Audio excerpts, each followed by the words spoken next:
Madison Cole still remembered the exact sound of the coffin hitting the bottom of the grave. 10 years had passed, but that sound never left her. She had stood in the pouring rain, watching the only man she had ever loved disappear beneath 6 feet of wet earth. She watched them lower the casket. She signed the death certificate. She placed white roses on the grave every single year. There was no doubt in her mind. Logan Mercer, her husband, was dead. That's why, on the morning of her 34th birthday, when a delivery driver smiled and said, "Special delivery for Madison Cole," she wasn't expecting anything unusual. Until she looked at the sender's name. Her hands immediately went cold. The shipping label read only 2 words: Logan Mercer. Madison's heart pounded as she stared at the handwriting. It wasn't similar to Logan's. It was Logan's. Every curve of every letter matched the birthday cards he had written during their marriage. Her breathing became uneven. "There has to be some mistake," she whispered. The delivery driver frowned. "Ma'am, this package has been scheduled for delivery every year, but today's the first time we were authorized to release it." Madison looked up in confusion. "Every year?" The driver nodded. "According to our records, someone paid for this delivery 10 years ago." He handed her a digital scanner. She signed without thinking. Before leaving, the driver quietly said something that stayed with her long after his truck disappeared down the street. "I've been delivering packages for 15 years, but I've never seen a sender schedule something this far in advance." Madison carried the small wooden box into her kitchen. It wasn't wrapped in birthday paper. There wasn't even a ribbon, just a beautifully crafted walnut box with a brass lock. There was no keyhole, no combination, only a tiny engraved message across the lid. "Open only when you're ready to know why I disappeared." Her entire body froze. Not why I died, why I disappeared. She slowly lifted the lid. It opened effortlessly. Inside rested an old silver pocket watch she had given Logan on their first wedding anniversary. She recognized the small scratch near the chain where he had accidentally dropped it while hiking years ago. It was impossible. That watch had been buried with him. Her hands trembled as she picked it up. The watch wasn't running. At exactly 8:17, both hands had stopped. She turned it over and noticed something she had never seen before. Hidden beneath the back cover was a folded piece of paper so tiny she almost missed it. She carefully unfolded it. There was only one sentence. "Don't trust the man who identified my body." Madison felt the room begin to spin. According to the police report, the body had been identified by Logan's older brother before she was even allowed into the morgue. She had never questioned it. Why would she? Then her phone suddenly rang. The caller ID displayed unknown number. She answered without speaking. A man's calm voice echoed through the line. "Happy birthday, Madison." She stopped breathing. She knew that voice. It hadn't changed in 10 years. It was Logan. Before Madison could say a single word. The caller quietly whispered, "They're listening," and the line went dead. Madison stood frozen in the middle of her kitchen, her phone still pressed against her ear. The call had lasted less than 10 seconds, but it had completely shattered the life she had spent the last decade rebuilding. She replayed the voice in her mind again and again. It wasn't similar to Logan's voice. It was Logan, the calm tone, the slight rasp at the end of every sentence. Even the way he pronounced her name was exactly the same. She immediately called the number back. "The number you have dialed is no longer in service." Her breathing became heavier. She checked the recent calls list, but instead of a phone number, the screen displayed only one word: unknown. For the next hour, Madison searched for a logical explanation. Someone could have copied his handwriting. Someone could have recreated his voice using artificial intelligence. But no one could have known about the sentence hidden inside the pocket watch. That message had been sealed beneath the cover years before Logan's death. She had bought that watch herself. Nobody else even knew the hidden compartment existed. Something about this wasn't a prank. Someone wanted her to question everything she believed about the day Logan died. Determined to find answers, Madison drove straight to the city police archives. Detective Avery Collins had been assigned to Logan's boating accident 10 years earlier, but she had retired 2 years ago. The young officer at the front desk searched the database before shaking his head. "The file is sealed," Madison frowned. "Why would a closed accident case be sealed?" The officer hesitated. "I'm sorry, ma'am. I don't have permission to tell you." Before she could argue, another officer walked into the lobby. The moment he heard Logan Mercer's name, his expression changed. He quickly approached the desk and quietly said, "There's nothing left to investigate. You need to let the past stay buried." His words felt rehearsed, almost as if he'd been expecting someone to ask about Logan. Madison left the station more confused than ever. As she reached her car, she noticed a white envelope tucked beneath the windshield wiper. There was no stamp, no address, only her name written across the front. Inside was a single photograph. It showed Logan standing outside an old train station. On the back, someone had written another message in black ink. "Locker 214, before sunset." There was no signature, no explanation, only those 3 words. Madison checked the time. It was already 4:18 p.m. The train station was nearly 40 minutes away. She had less than an hour. Her instincts screamed that she was walking into a trap. But every answer she wanted pointed toward that locker. As she started the engine, she noticed a black SUV parked across the street. The driver was watching her. The moment their eyes met, the SUV's engine started. It slowly pulled away from the curb and began following her. Madison wasn't driving toward the train station alone anymore. Someone had been waiting 10 years for her to make this journey. Madison tightened her grip on the steering wheel as she glanced into the rearview mirror. The black SUV was still there, keeping the same distance no matter how many turns she made. It never tried to pass her. It never fell behind. Whoever was inside wanted her to know she was being followed. Her heart pounded as she accelerated toward the abandoned Union train station on the edge of Seattle. The station had been closed for years, and by the time she arrived, the sun was already beginning to disappear behind the buildings. The parking lot was almost empty. The black SUV slowed near the entrance, then drove past without stopping. Madison watched it disappear around the corner, but she couldn't shake the feeling that someone was still watching her. Inside, the station was silent except for the echo of her footsteps. Most of the lights had burned out years ago, leaving only a few flickering bulbs to illuminate the old locker hallway. Dust covered the floor. Rust stained the metal doors. She searched until she found it. Locker 214. Her hands trembled. The note hadn't mentioned a key. She hesitated for a moment before pulling the handle. To her surprise, the locker wasn't locked. It slowly creaked open. Inside was a small black backpack. Nothing else. Madison carefully placed it on a nearby bench and unzipped it. The first thing she found was an old disposable cell phone. It suddenly vibrated. Her entire body froze. The screen lit up with one message. "Answer it." Before she could react, the phone started ringing. Unknown caller. Madison stared at it for several seconds before finally pressing the answer button. She didn't say a word. Neither did the person on the other end. Then, a familiar voice quietly spoke. "Did anyone follow you?" Madison's eyes instantly filled with tears. "Logan?"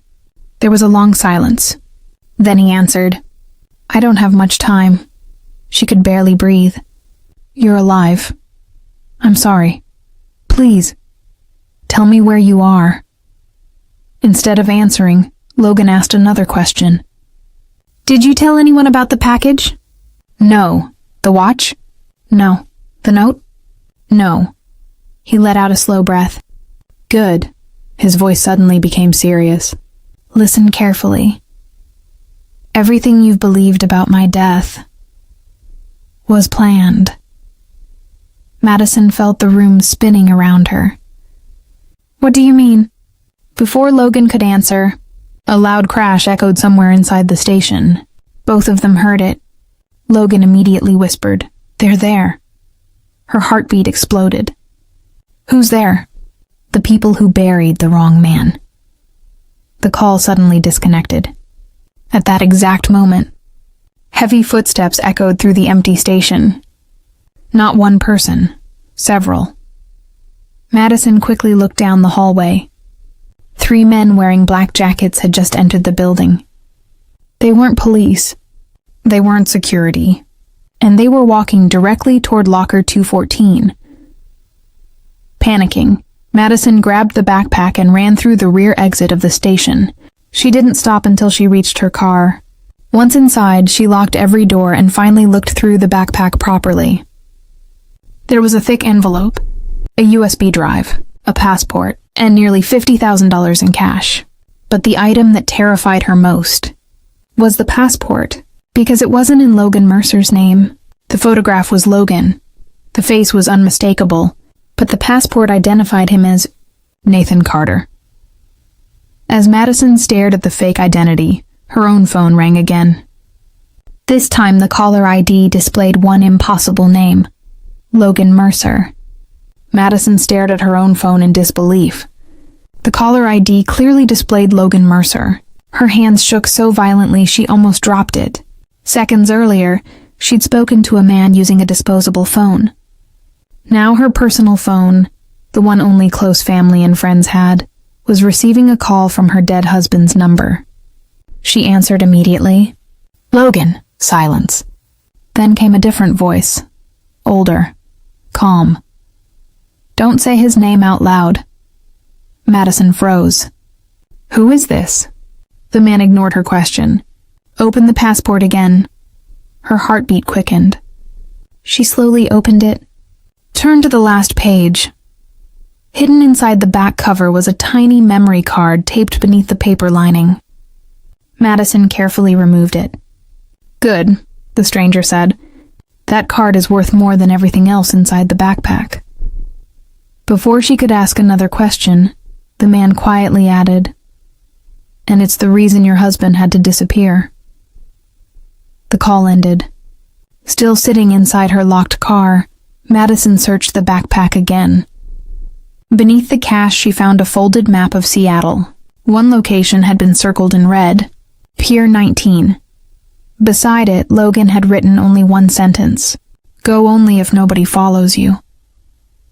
Madison looked into her mirrors. The station parking lot appeared empty. The 3 men in black jackets had vanished. She started the engine and carefully pulled onto the road. For nearly 20 minutes, everything seemed normal. No black SUV, no suspicious vehicles. She finally allowed herself to breathe. Then, as she stopped at a red light, she noticed a motorcycle pulling up beside her. The rider never looked at her. Instead, he slipped a small white envelope through her half-open window and accelerated away before the light turned green.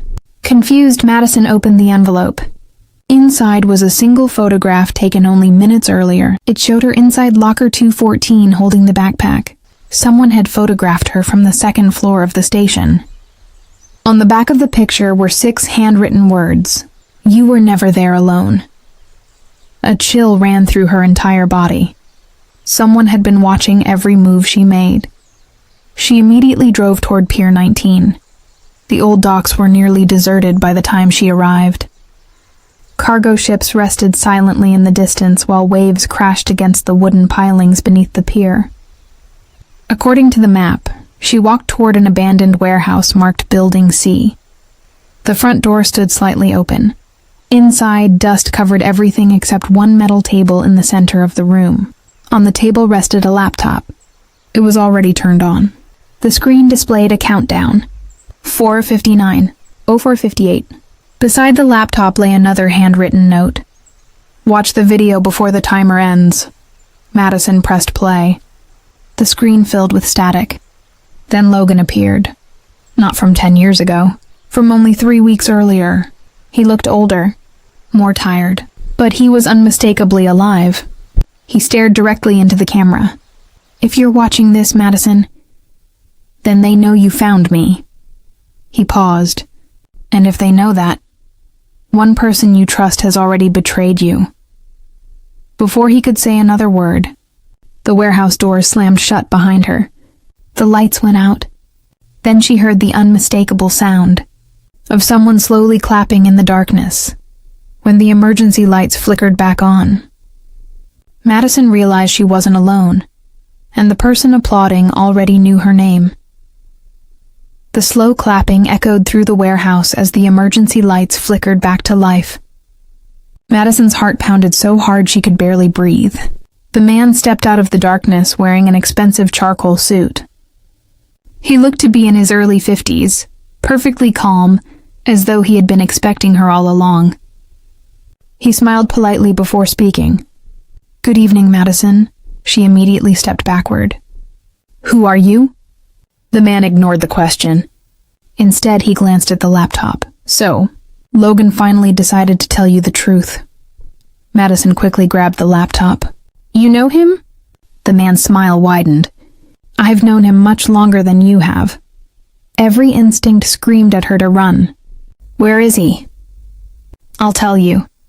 He slowly took another step forward. "But first, give me the memory card." Madison's grip tightened around her pocket. She hadn't told anyone about the card, not even Logan. "How do you know I have one?" The man's expression never changed. "Because I was the one who hid it." Madison froze. That made no sense. "You've been helping Logan?" The man laughed quietly. "No. I've been hunting him." Before she could react, the warehouse doors burst open.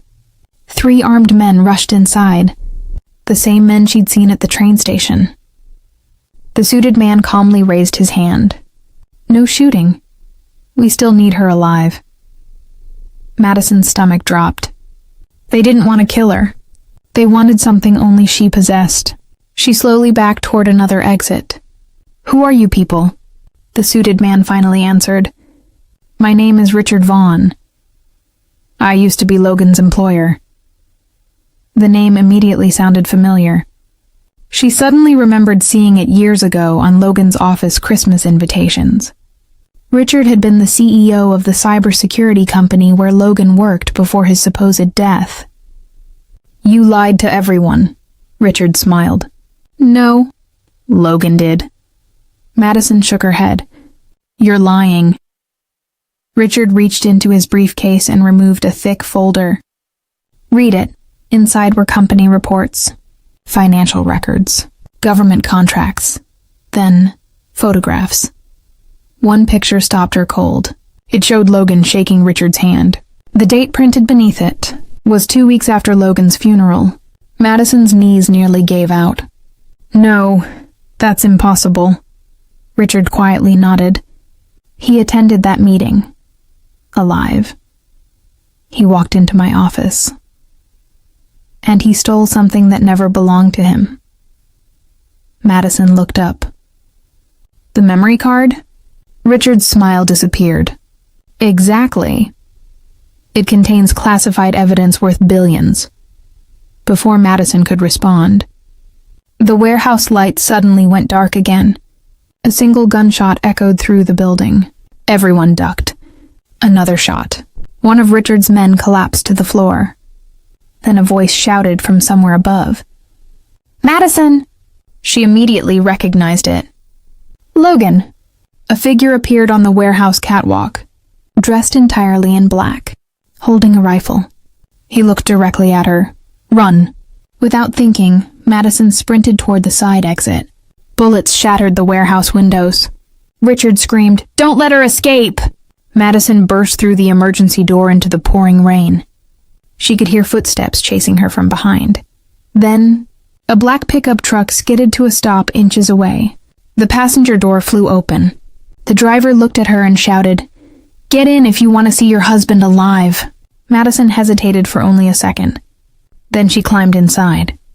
As the truck sped away, she looked in the rearview mirror. Logan was still standing on the warehouse roof. He wasn't running. He wasn't escaping. He was watching her leave, almost as if he knew they were taking her exactly where she needed to go. 20 minutes later, the driver revealed his identity. And Madison discovered he had attended her wedding 10 years ago under a completely different name. Rain slammed against the windshield as the black pickup truck sped through the empty streets. Madison's hands were still shaking from the gunfire at the warehouse. She looked through the rear window one last time, hoping to see Logan's truck following them. There was nothing. The city lights slowly disappeared behind them until they reached an abandoned marina outside Seattle. The driver finally pulled into an old boathouse and switched off the engine. For nearly 30 seconds, neither of them spoke. Madison broke the silence first. "Who are you?" The man slowly removed his baseball cap. "My name isn't Ryan. It's Daniel Foster." Madison frowned. "I don't know you." Daniel looked at her with sympathy. "You've met me before." He reached into the glove compartment and handed her an old wedding photograph. Madison's heart skipped a beat. It was her wedding day. She and Logan were smiling outside the church. Standing in the background, near the last row of guests, was the same man, only 10 years younger. She stared at him in disbelief. "You were at our wedding?" Daniel nodded. "I was assigned to protect Logan." Madison couldn't understand. "Protect him from who?" Daniel looked out toward the ocean before quietly answering. "From the people who wanted him dead." Every answer only created more questions. "Why?" Daniel opened a waterproof briefcase resting between the seats. Inside were dozens of classified government files. Every file carried Logan's photograph. The cover page read, "Federal Witness Protection Division." Madison felt her stomach tighten. "Witness protection?" Daniel nodded. "Logan wasn't just a software engineer. He secretly worked with us." Madison stared at him. "No. He never worked for the government." Daniel slid another document toward her. It was Logan's official federal identification, issued 2 years before his reported death. Madison's breathing became uneven. "He never told me." "He couldn't." Daniel's expression turned serious. "The fewer people who knew, the longer you'd stay alive." Madison suddenly remembered something. "The boating accident." Daniel slowly nodded. "It wasn't an accident. He was supposed to disappear. But everything went wrong." Madison looked directly into his eyes. "So the funeral—" Daniel lowered his head. "The body wasn't Logan." Silence filled the truck. She couldn't speak. She couldn't even think. For 10 years, she had mourned a man who had never actually died. Tears rolled down her face. "Why didn't he tell me?" Daniel's answer broke her heart. "Because if you knew he was alive..." Richard Vaughn's voice continued echoing through the truck speakers. "Bring Madison to me, and Logan walks away alive." Then the connection abruptly ended. The dashboard returned to normal as if nothing had happened. Daniel Foster tightened both hands around the steering wheel. His face had turned completely pale. Madison looked at him in disbelief. How could he hack a federal vehicle? Daniel didn't answer immediately. Instead, he reached beneath the dashboard and switched off every electronic system inside the truck. The navigation screen went black. The radio died. Even the digital speedometer disappeared. Only then did he speak. "Because Richard doesn't have someone inside the FBI anymore." He paused. "He has someone above the FBI." Madison felt a chill run through her body. "What does that mean?" Daniel looked straight ahead. "It means every move we've made today has already been reported to him." Her heart sank. "So we're being tracked?" Daniel nodded. "Not anymore." He reached into the glove compartment, removed both of their phones, and placed them inside a thick silver pouch. "Military-grade signal blocker," he explained. "As long as these stay inside, nobody knows where we are." Madison stared at the pouch. "Then where are we going?" Daniel answered without hesitation. "To the only person Richard has spent 12 years trying to kill." 2 hours later, The truck left the highway and entered a remote forest surrounded by mountains. There were no road signs, no houses, no cell towers. Finally, they stopped in front of a small wooden cabin hidden among towering pine trees. It looked abandoned. The windows were covered. The roof was weathered. Madison frowned. "Someone lives here?" Daniel nodded. "Someone who officially doesn't exist." Before either of them could step out, the cabin door slowly opened. An elderly woman walked onto the porch. She looked to be nearly 70, gray hair, simple blue sweater, walking stick in one hand. The moment Madison saw her face, she stopped breathing. It was the same woman she'd seen in an old photograph inside Logan's office years ago. "Who is she?" Madison whispered. Daniel smiled faintly. "Meet Judge Eleanor Whitmore." Madison frowned. "The federal judge?" Daniel nodded. "The same judge who disappeared 12 years ago. Every newspaper in America had reported that Judge Whitmore died in a private plane crash." Madison looked at Daniel. "She's been alive this whole time?" "Yes. And she's the only witness left." Judge Whitmore slowly invited them inside. The cabin was surprisingly modern, filled with surveillance monitors and stacks of legal documents. She looked directly at Madison before speaking. "So, you're Logan's wife." Madison nodded. "You know Logan?" The judge smiled sadly. "He saved my life." She slowly walked toward a locked cabinet and removed a thick leather folder. Across the front were the words, "Operation Black Harbor." Madison opened it. Her hands immediately began shaking. Inside were photographs of politicians, judges, corporate executives, even military officials. Every one of them connected to Richard Vaughn. Judge Whitmore quietly said, "Richard didn't build a company. He built an empire." Madison turned another page, then another, until she reached the final photograph. The picture had been taken only 4 days earlier. It showed Logan, bound to a chair, bruised, bleeding, but alive. Madison felt tears fill her eyes. "Where is he?" Judge Whitmore pointed toward the memory card still in Madison's hand. "The answer is inside that card." Daniel immediately took out a secure laptop. Madison carefully inserted the memory card. A single encrypted file appeared. It was titled, "If Madison finds this, trust no one." Daniel clicked open. The file began decrypting. 9% tote. 100%. The screen suddenly changed. Logan appeared live on camera, not a recording, a live video feed. He looked directly into the camera, then quietly said, "Madison, they're already inside the cabin." At that exact second, a sniper bullet shattered the front window. Judge Whitmore collapsed to the floor, and someone outside screamed, "Nobody leaves alive."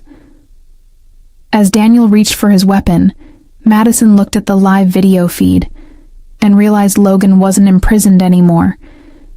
He was standing behind the people attacking the cabin. The sniper's bullet shattered the cabin window, sending glass flying across the room. Judge Eleanor Whitmore collapsed to the floor as Daniel immediately pulled Madison behind a heavy wooden table. More bullets ripped through the walls. Outside, armed men surrounded the cabin from every direction. Madison's heart was racing, but she couldn't take her eyes off the laptop. Logan was still on the screen, except he wasn't tied to a chair anymore. He was standing, calm, looking directly into the camera. "Madison," he said quietly, "don't panic." Tears streamed down her face. "Logan, where are you?" He smiled for the first time in 10 years. "Closer than you think." Suddenly the cabin lights went out. Complete darkness. Then, smoke grenades exploded outside. Confused shouting filled the forest.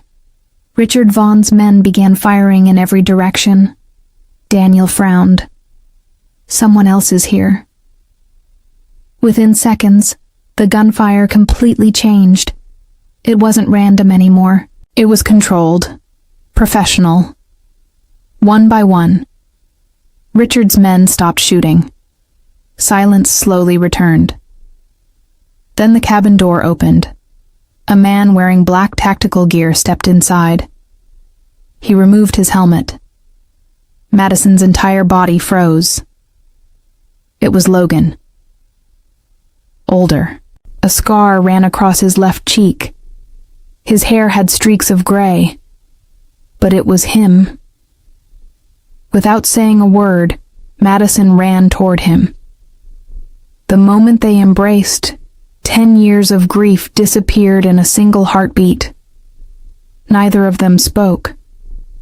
Neither of them needed to. Finally, Logan whispered, "I'm sorry." Madison pulled away, tears filling her eyes. "You let me believe you were dead." Logan lowered his head. "I know. It was the only way to keep you alive." Before either of them could say more, Richard Vaughn was dragged into the cabin in handcuffs by federal agents. His expensive suit was covered in dirt. For the first time, he looked defeated. Richard laughed bitterly. "You think you've won?" Logan looked at him calmly. "No. You lost the day you underestimated her." He pointed toward Madison. Richard frowned. "What?" Logan smiled. "The memory card." Richard's face suddenly changed. "You still have it?" Madison slowly removed the tiny card from her pocket. Richard lunged toward her. Federal agents immediately forced him back. Madison looked at Logan. "I still don't understand. If the card doesn't contain evidence, what does it contain?" Logan gently took the card and inserted it into the secure laptop. A single encrypted file opened. Then hundreds of documents appeared. Not government files. Not secret operations.